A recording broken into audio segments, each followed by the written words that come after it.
Pia ni mtu ambaye tumefahamiana muda kidogo, kama miaka kama 5 hivi nadhani. Sawa sawa. Miaka 5 hiyo. Ilikuwaje sasa hapo Umbea una jinsia? Nipitie hapo hapo.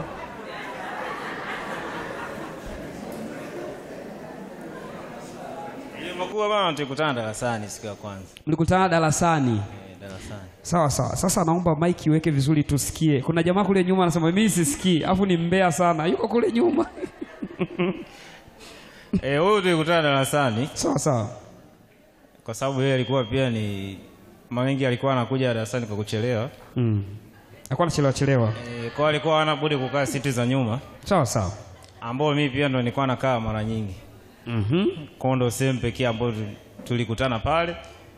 Lakini baada ya kukutana tukajikuta kwamba ni watu ambao tumekuwa marafiki sana kwa sababu tulikuwa tunashauriana vitu vingi pia. Sawa sawa.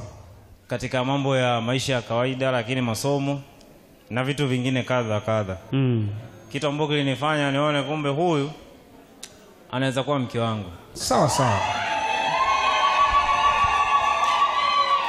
Lakini pia kitu ambacho ni cha ajabu hata mwenyewe nashangaa. Kabla hata hatujaanza kuwa na mahusiano ya mapenzi, niliwahi kumwambia kwamba atakuoa. Sikumbuki hata ilikuwa ni lini, ila ni muda kidogo. Ni muda kidogo?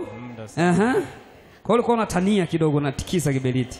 Nilikuwa natania, ila nashukuru Mungu imekuwa kweli. Sawa sawa. Kigelegele. Kwa namshukuru sana Mungu kwa hilo.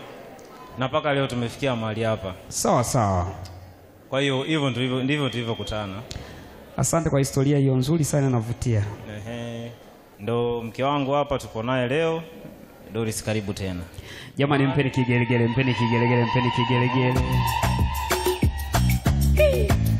Doris, yumba kidogo. Jamani, digida.